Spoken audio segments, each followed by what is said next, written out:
ઓમ શ્રી પરમાત્મને નમઃ. નિર્વાણ પ્રકરણ ઉત્તરાગ.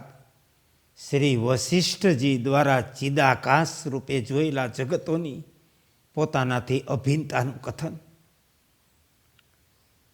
આર્ય પાઠ કરનારી સ્ત્રીના કાર્ય અને સંભાષણ આદિના વિષયમાં શ્રીરામના પ્રશ્ન અને વશિષ્ઠજીના ઉત્તરનું વર્ણન. શ્રી રામચંદ્રજીએ પૂછ્યું કે ભગવાન, તે સમયે તમે પક્ષીઓની જેમ આકાશમાં ઉડી રહેલ અનેક જગતોનું અવલોકન કર્યું. તે એક સ્થાનમાં સ્થિત રહીને કર્યું હતું કે સંપૂર્ણ ચિન્મય આકાશમય બ્રહ્મ સ્વરૂપથી? શ્રી વશિષ્ઠજી બોલ્યા, રઘુનંદન, તે સમયે તો હું સર્વવ્યાપી અનંત આત્મા ચિન્મય આકાશ રૂપ થઈ ગયો. તેવી અવસ્થામાં મારું ક્યાંય આવવા જવાનું કઈ રીતે સંભવ થઈ શકતું હતું? ન તો એક સ્થાન પર ઊભેલા પુરુષની જેમ સ્થિત હતો અને ન ચાલતો હતો. આ પ્રમાણે પરમાત્મા સ્વરૂપ ચિદાકાશમાં રહીને મેં મારા વ્યાપક શરીર દ્વારા આ બધોય જગત સમૂહ જોયો. જેમ શરીર અભિમાનીના રૂપમાં સ્થિત હોઉં છું, ત્યારે હું પગથી મસ્તક સુધીના પોતાના બધાય અંગોને જોઉં છું. તે જ પ્રમાણે મેં આ ચર્મ ચક્ષુ વિના પણ ચિન્મય નેત્રોથી પૂરા જગત સમુદાયનું અવલોકન કર્યું. આ સંદર્ભમાં તમારા માટે પ્રમાણ છે. આ સંદર્ભમાં તમારા માટે પ્રમાણ છે. સ્વપ્નમાં જોયેલો સંસાર ભ્રમ, કેમ કે સ્વપ્નમાં જે દૃશ્યની અનુભૂતિ થાય તે ચેતન આકાશ રૂપ છે, એ સિવાય બીજું કાંઈ નથી. જેમ વૃક્ષ પોતાના પત્ર, પુષ્પ, ફળ વગેરે જુએ, તે પ્રમાણે મેં પણ મારા જ્ઞાનરૂપી નેત્રથી સંપૂર્ણ જગતને જોયું.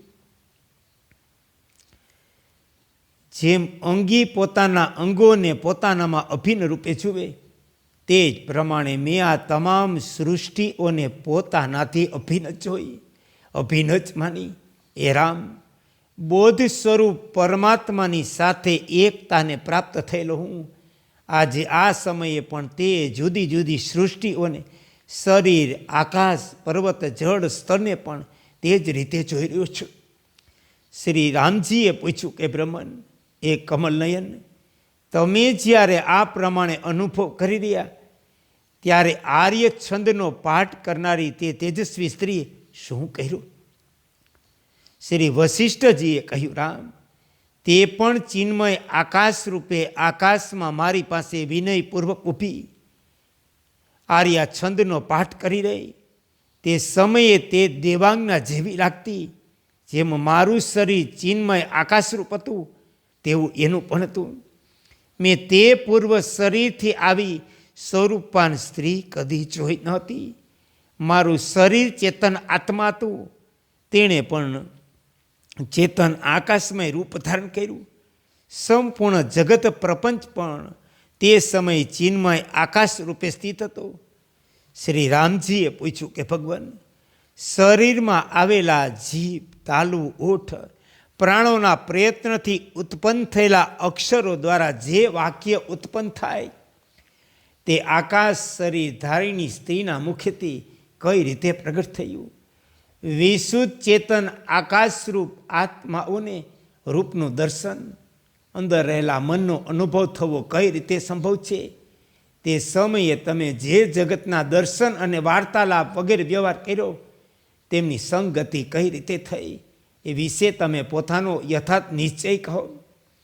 શ્રી વશિષ્ઠજીએ કહ્યું, રામ, જેમ સ્વપ્નમાં ચિન્મય આકાશ આત્મા બહાર અંદરના પદાર્થો રૂપે પ્રગટ થાય, તે જ પ્રમાણે મારા તે સમાધિ કાળમાં પણ આ બધો દસ્ય પ્રપંચ ચિન્મય આકાશ રૂપે સ્થિત હતો.